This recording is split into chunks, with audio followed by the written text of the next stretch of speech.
welcome to Miss Annette's little farm in the big city. How are you? Well, I hope you're doing well.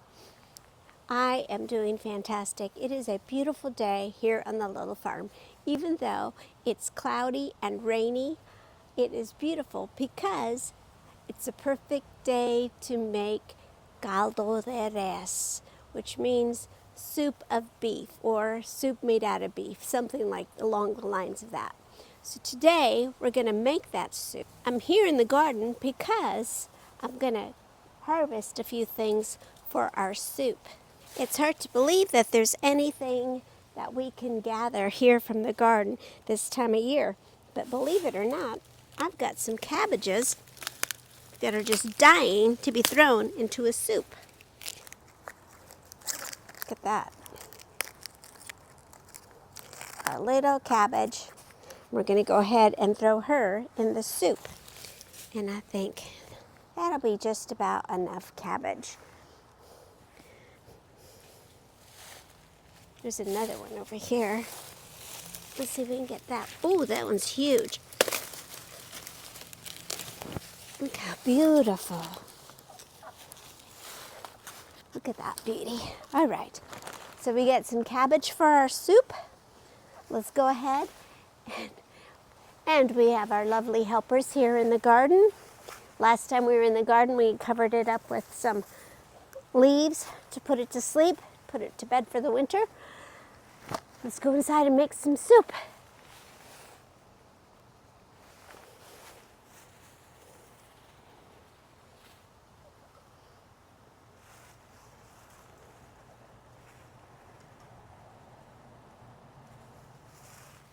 So these are the things that we're going to need to put in our soup. And the thing about recipes, especially Mexican recipes, most of these recipes were not written down. Most of these recipes were handed down from mother to daughter in the kitchen. And the mother would show the daughter how to cook, and the daughter would learn the recipe that way. And that's pretty much how I learned all of the things that I have learned from my mother. Now, we have never had a recipe from my mother written down, ever. It's always been just handed down from watching her cook and her cooking together with me. So let's go ahead and talk about some of the ingredients. The ingredients could be very different, varying from different household to household. I've seen a lot of recipes that include tomato in the recipe, and I didn't recall that at all in my mom's recipe. So I definitely called her up and asked her about it, and she says, no, I never put tomato in my soup. I never liked it in my soup. And see, that's the difference from household to household, how this recipe can change. So I'm giving you my mother's interpretation of this soup. So here we go. We have some corn, some Mexican squash, carrots, onion, garlic, a jalapeno, and of course my cabbage. And the beef I'm using is the short ribs with the bone in it and some stew beef. Now my mother used to make it in a huge pot, but I'm going to use this pot because it's only going to be the two of us eating this soup. I won't use all the beef, and what I don't use, I'll go ahead and put in the freezer for another time. Let's wash up our vegetables first.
So we have the garlic and onions.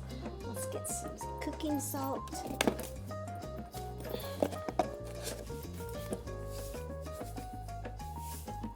Like that. And then we will let it boil. All right, the water is boiling, and now I'm going to go ahead and put in my meat.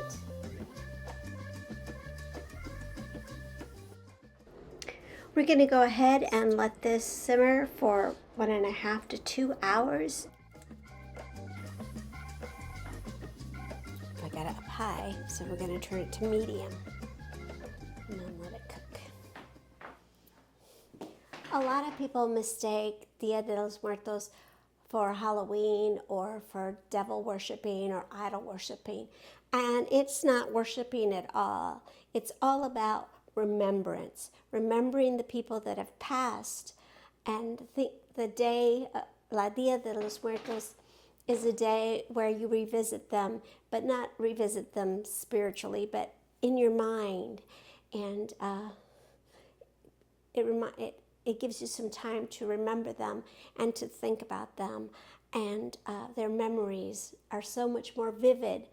Earlier today, we also went to the Mexican store because I needed to get some pan de muertos. And I had to pick up 3. One for my mom, one for my grandkids, and one for me. And this is what it looks like. I got 2 different kinds. I got one with sugar and cinnamon for the little kids. But this is very special because these little knobby things here represent the bones of the people that have passed. And usually it has a little dollop on the top, and that represents them as well. The bones also represent the tears that you've cried for the people that have left us. And so all of this is very symbolic.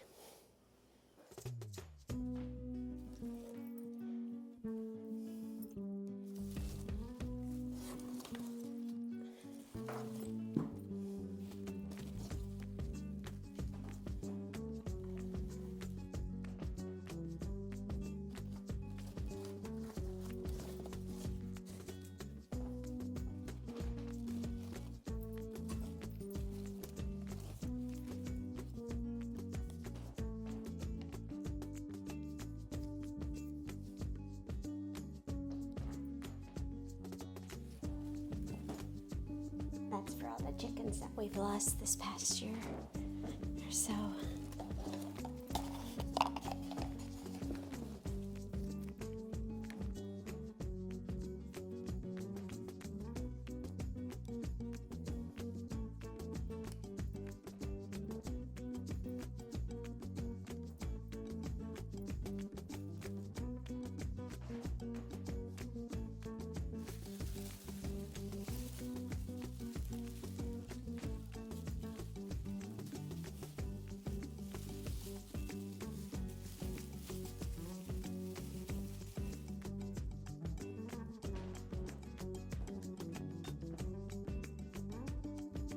I have to add water.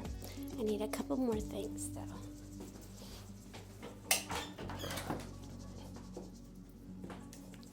All right, my mariposa, I couldn't find it, so I'm going to make one.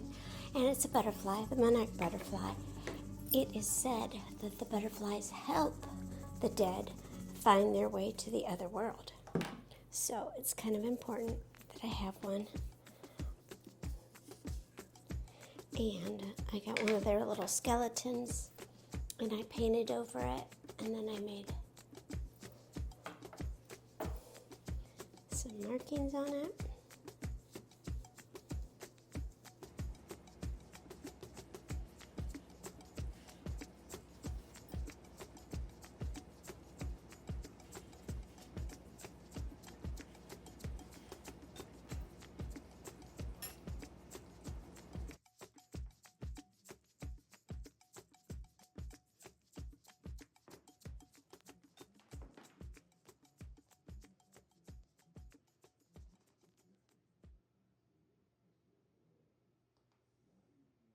And I have my butterfly up, and all my pictures. We have our bread here so that if our travelers get hungry, we have water here if they get thirsty. And their pictures and little mementos.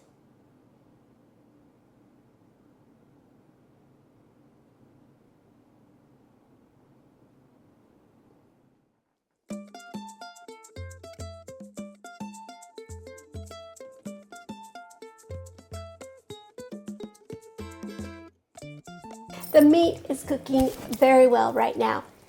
I wanted to show you what it looks like right now. Now, a lot of recipes will say for you to spoon off a lot of that, there's kind of a foam on the top of the soup. And you'll see that on a lot of recipes when they're showing you that. And I think a lot of that foam comes from not washing your meat. I wash my meat before I cook it. I know that, not ground beef or anything like that, but meat like this, I usually rinse it off before I put it in the pan. And that helps get some of the blood off because I think that's what it is. It foams to the top. And you can see I don't have a whole lot of that foam on the top. Now in a few minutes we're going to take the garlic out and then we're going to add the rest of the vegetables because it's looking pretty good.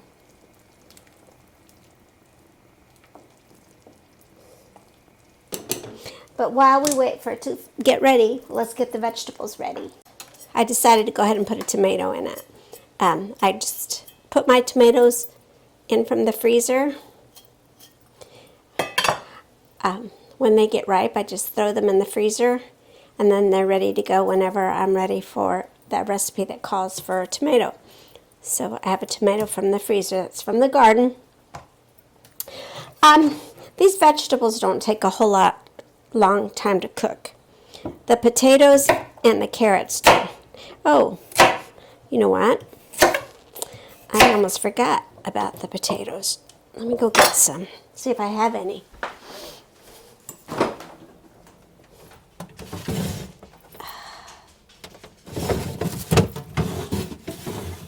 Lucky for me, I have some fantastic neighbors, and I sent out a text, and they even delivered me some potatoes. Thank you, Clara. Thank you so much. Let's go ahead and get these ready.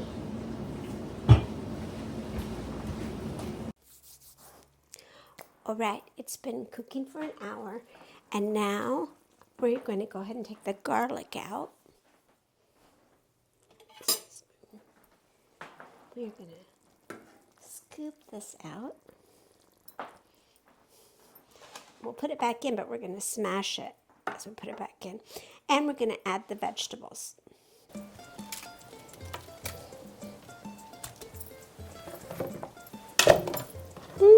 Papitas.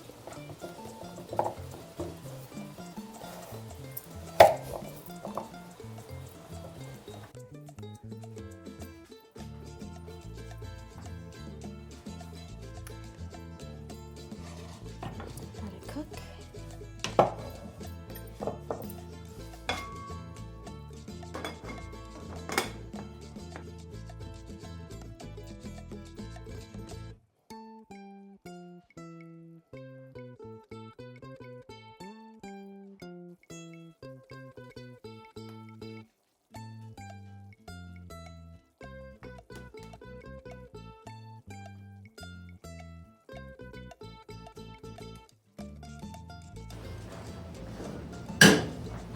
And now that the vegetables are almost done, I'm going to add some cilantro just for some good flavor. And if you don't like cilantro, don't use it. If you don't like corn, don't use it. If you don't like carrots, don't use it. Use what you like. Oh, it's so fresh. Very. Add some of that to the soup, and it is just about ready to go.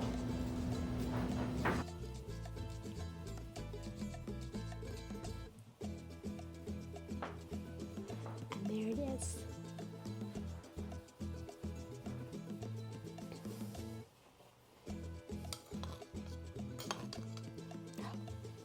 taste the cabbage first.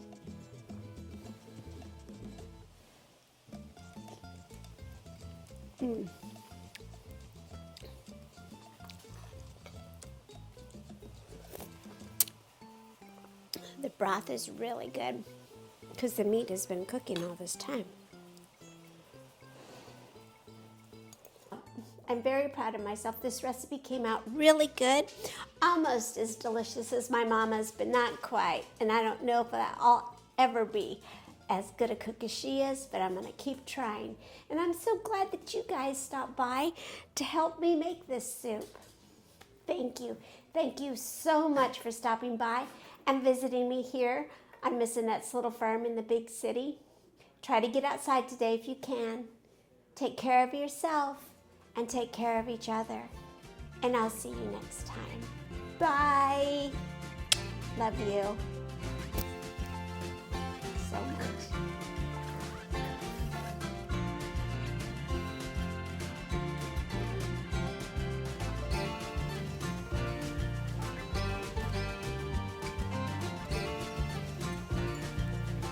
One of the goats camping. Uh-oh, who's here? Late.